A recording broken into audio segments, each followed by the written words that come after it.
Ciao, Cor Ducker. Greetings. That's the extent of my Italian. Cor is founder and MD at Garnell Capital Partners in Italy. So welcome, Cor. Perhaps you could just spend a minute or two quickly introducing your business. Yeah, thank you, Nigel. We'll work on your Italian, don't worry. Please. There's some room for improvement, I think. So I've been practicing it all morning. Sorry for that, Dan. Sorry, didn't mean to insult you. No, thanks for the question. So we're a firm based in Italy. We have our head office in Milan. We're basically two senior partners covering all segments in the Italian market, working for a select group of investment managers who are mutually complementary with their products. So we ensure that we have a suite of quality products that are mutually complementary that we offer to our relationships in the market. Okay, great. And in Italy, which are the dominant distribution channels and which ones do you focus on? Okay, well, the Italian market, I explained it last time as well during this webinar. I think the Italian market is huge. So everybody speaks about the Italian debt, government debt mainly. But if you look at the country as a whole, actually, it has a huge private savings pool. And that's primarily kept in by private persons. So if you look at the amount of wealth that is in mutual funds, it's about 1.5 trillion euros. So it makes it one of the largest markets actually for mutual funds in Europe. And most of these assets are concentrated with large banking and insurance groups, actually. So that's where the big chunk of the market, so the big volumes actually can be found. And next to that, you have a relatively young but growing institutional market space. So mainly first and second pillar pension funds that are, compared to GDP, relatively small, especially if you compare them to if you compare the size to the UK or the Netherlands, for instance. But they're an interesting group because they are developing quite quickly and they're growing. So that's definitely an area where new managers can actually find some space. And then next to that, you have endowments that are regionally spread across the country, and a growing number of family offices that are actually reshoring their wealth into Italy. So it's a relatively dynamic and growing market with a huge chunk of assets basically being managed by big financial groups.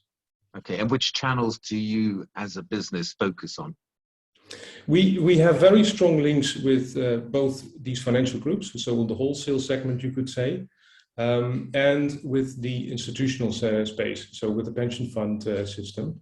We are more and more focusing also on family offices because, as I said, there's a huge amount of reshoring going on. A lot of money that actually 20, 30 years ago left Italy is actually getting back into Italy. And we're actually tapping into that growth area as well. Okay, great, thanks. Please remember, by the way, we're getting quite a few questions through which I'll speak on later, so please keep sending the questions. And has anything really changed in Italy since our webinar a year back, whether it be from a regulatory point of view or perhaps new distribution channels coming into play?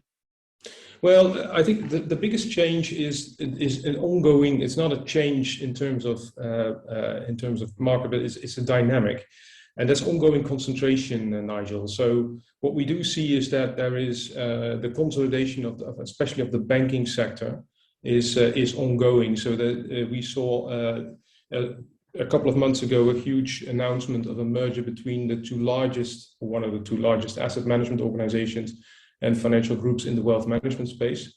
So there is a concentration going on, and as I said, this reshoring trend from wealthy families back into Italy. And what you also see is that there is more and more emphasis within the system of using this huge saving pool also to stimulate development within the country.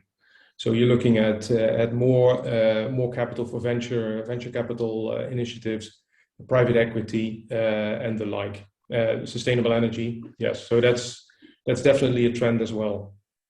Okay, great. And what sort of RFPs are you generating at the moment? What's in vogue? Is it credit, PE? Can you give everyone a bit of flavour as to what's hot in Italy at the moment from a strategy perspective?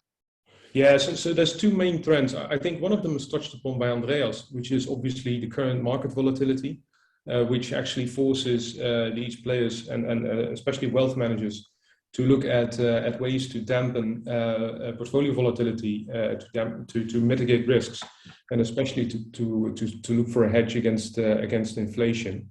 So that basically has led to a shift towards more absolute return type of products. Specialist fixed income, which explicitly takes into account inflation in that respect. And recently, even hedge funds, fund of hedge funds, because it's been an asset category that's basically been dead in the water here in this market for the last 15 years. But it's something that's coming back now gradually, also given the recent results that have been more positive in that space. And next to that, as I said before, it's private assets. So a lot of focus on infrastructure, renewable energy, a bit of private equity as well, as long as these numbers hold up, I guess. Yeah, there is some movement on that space. Okay, great. And I'm going to ask you the same question as Andreas. Let's say you're a US manager based in Boston looking to tap into Italy and raise assets. What are the do's and don'ts? Obviously, you're going to say, hey, use a company like yourselves rather than establish an office with all the costs and the regulation. So just quick summary, please, on the do's and don'ts from a boutique investment management perspective. Yeah, the answer is a bit a copy paste of what Andreas said, I'm afraid. It's definitely a relationship-driven market, as is Germany, as I know, and that basically means that you have to be patient, you have to have a clear plan to enter the market, and you have to take the time to build the relationships in the market. So obviously we can help with that, but obviously you can also choose to go, your own and hire the people locally and do it like that. There's different ways to do that, but it does require patience. It's not a hit and run type of market at all, actually. And so that's definitely the advice I would give to these managers. Okay, great. Thank you very much. It's saying, is it commonplace for third-party distributors to continue to claim a fee from any investors which may invest in a fund for up to 12 months after any agreement between a fund and a third-party marketing company has ended? Yeah, I agree with both of you guys. It's really a matter of aligning interests, and that's, I think, the key to everything we do for our clients. So our interest need to be aligned, and this is one of the elements in that process. Someone's asked, with the turmoil in the markets, they sense TPMs are probably more in demand. What sort of capacity constraints might a TPM have when it comes to taking on even more managers? So which of you three would like to take that first?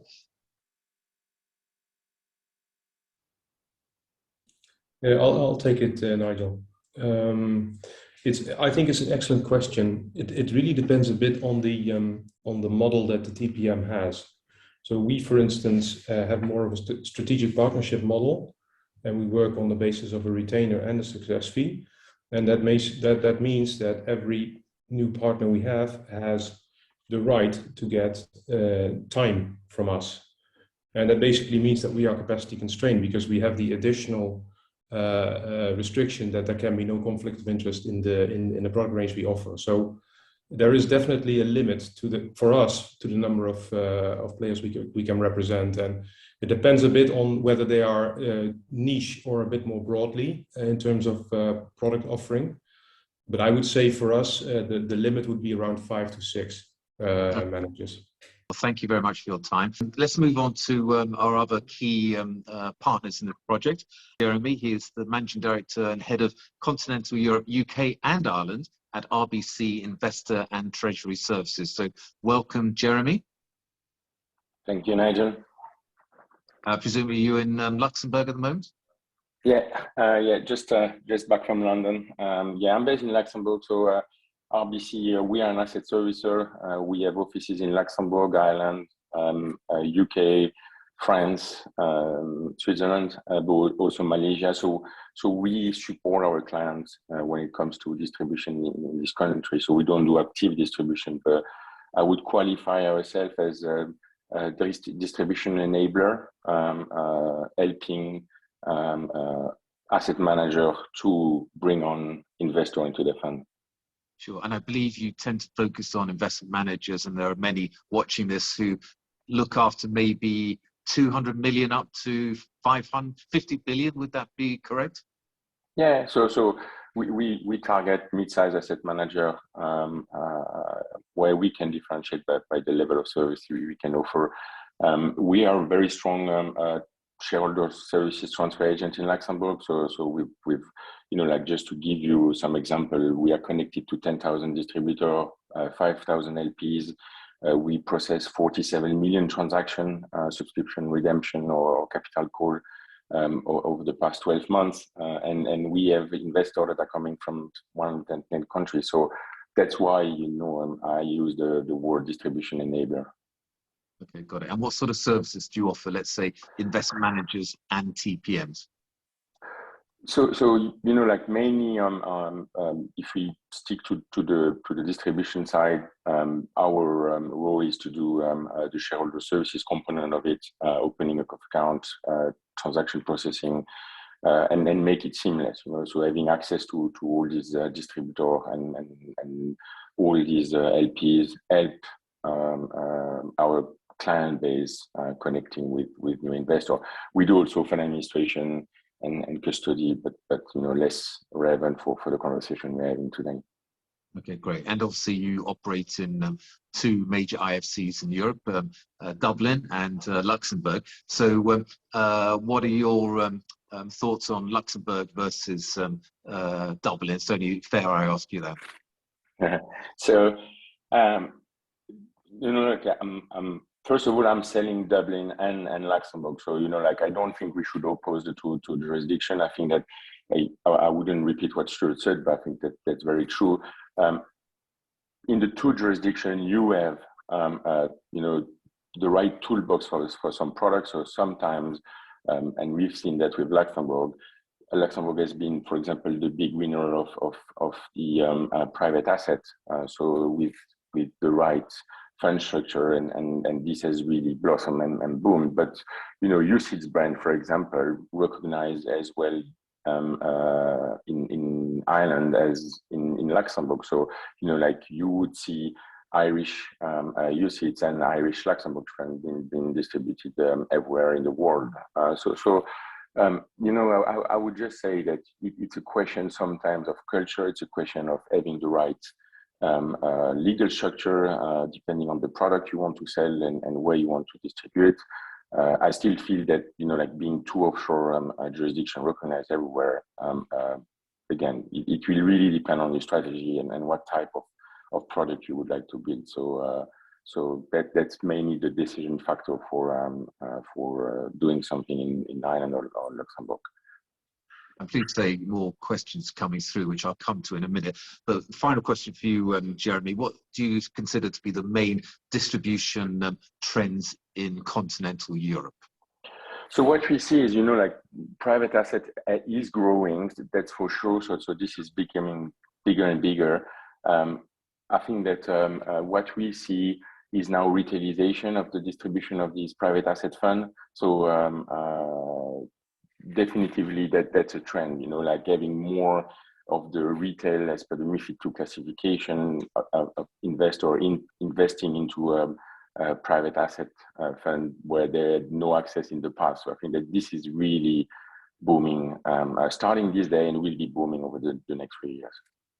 Great. Well, I really appreciate your insights and patience. Thank you. Stuart is founder and group CEO of GemCap. So welcome, Stuart. Let's quickly talk about GemCap. It's obviously a ManCo. For those of you who are watching who don't necessarily know what a ManCo is, could you just describe what the benefits of a ManCo are to, let's say, an investment management company? Well, just very quickly on that note, we're a fund platform as well as a ManCo. So you have to have the two together. So we have a funds platform, which where all the funds sit. And then you have the management company, which does the oversight and helps manage those assets.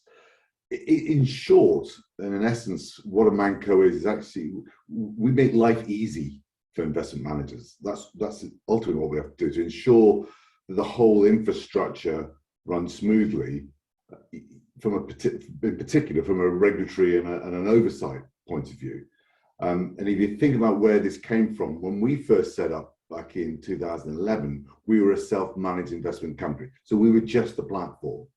And the regulator had made it pretty clear to a lot of platforms that they weren't happy with what had come out of the financial crisis. There's a lot of issues around the management of the funds by certain managers. And so they were asking for enhanced oversight of those platforms and the underlying funds. And so management companies started to come to the fore, to the point now that they dominate the market, and there's very few just self-managed investment corporations left in the marketplace. And what Manco does, it provides oversight of various parties, such as the oversight of the investment manager, fund distribution, the administrator, financial aspects, as well as making sure that we give confidence to the investment manager and obviously to the regulator that we know that what's happening is being done properly. And it helps also the investment manager to negotiate the complex regulatory regimes that are underway and make sure they're done properly. And ultimately, I guess the part of this is that we provide substance, which is necessary to help raise the capital that they're looking for across Europe and also globally. So it allows the fund manager to focus on what they do best.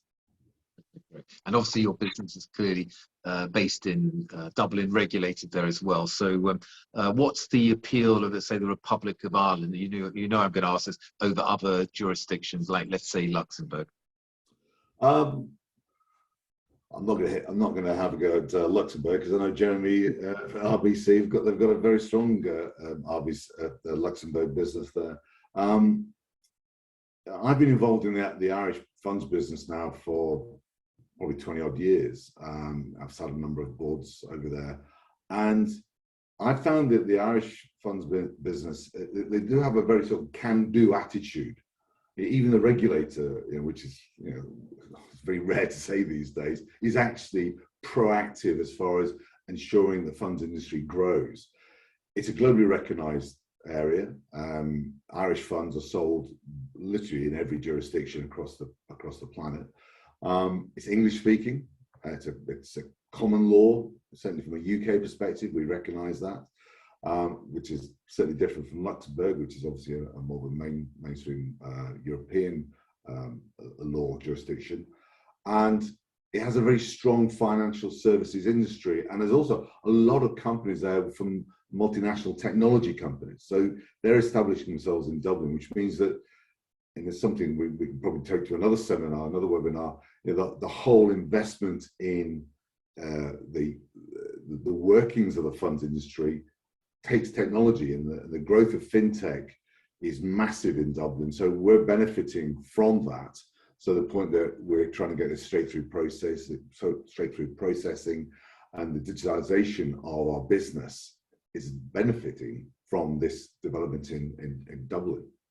Okay, thank you. And from a Manco perspective, what's the benefit of working with a TPM? Well, if I may, I'd like to talk about the benefits of the investment manager as well as the TPM, if that's okay. Let me deal with the investment manager, which I guess goes back to the role of the Manco. Every fund manager based in UK, Asia, US is trying to come into the European space. They want to grow their business without having to commit significant capital. And I mean capital in both financial, but also in human costs. So I think it's in order to run their business. And we work now with some managers who historically had their own businesses over here in Dublin. And they've just gone, this is costing us too much time and money. So that means that they can give up a lot of that and hand that over to businesses like ourselves. There's less regulatory and compliance commitments, less risk and lower costs generally. I mean, one of our managers, we saved them €1 million on the day that they moved their assets to us, just in legal fees. So there are some massive benefits. And it allows the fund manager to focus very much on their core competencies. Administration is not an added value for a fund manager. Fund managers should stick to what they do best, which is run money. And having a Manco allows them to just focus on that, and actually having the benefits of then linking a Manco like Gencap to the third parties. And I'm glad to say that we work with all the third party marketers on the call today, and we've got great working relationships with them, as well as a number of other managers, a number of other TPMs. And the beauty about the TPM market is that they're specialists. They know their market very well. I often say they don't know it, they shouldn't be in the game. It's like a sales guy doesn't know how to sell. These guys really know their business. It's a known cost base, so you know what you're working with.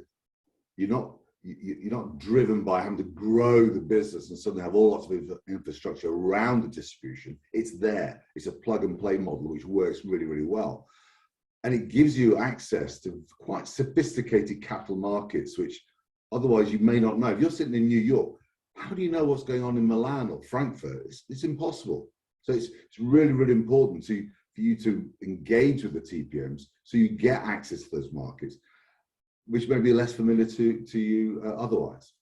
Sure, no, good point. And obviously you're working with lots of different TPMs and investment management companies. So what aspects of cross-border distribution should investment managers, for example, be made aware of? Well, I think this is going to be picked up by everybody here on the call today because it's relevant to everybody. Obviously, every market is different. I mean, we always smile with our US managers who look at Europe and think it's one country. And we go, hang on, no, there's one less than there was 5 years ago, but it's still a significant market, and everyone has a different requirement. You got to register different markets, and we advise managers not to register in every market. Focus on Spain, focus on Germany, focus on the Nordics, wherever it may be, but have a focus. But that means in some cases you can't do cross-border. You've got to be very careful who you work with to make sure you can do cross-border. So if you're a UK manager, you've got to make sure you've got a regulated business over in Europe who can help sell you that product. That's really important. The other thing to bear in mind is translations. Now, I think my colleagues here on the call will know better about this, but we've got like 150 different kids, and about a third of those got different translations on them. So there's a lot of costs associated with it. So just make sure you've got to bear those in mind. And then the UK MiFID, from a UK point of view, MiFID, you can't fly in and fly out anymore. So just be aware of that. Don't think you just nip across and go and visit Paris and happen to bump into half a dozen managers, wealth managers. You're not allowed to do it anymore. Great, thank you. Just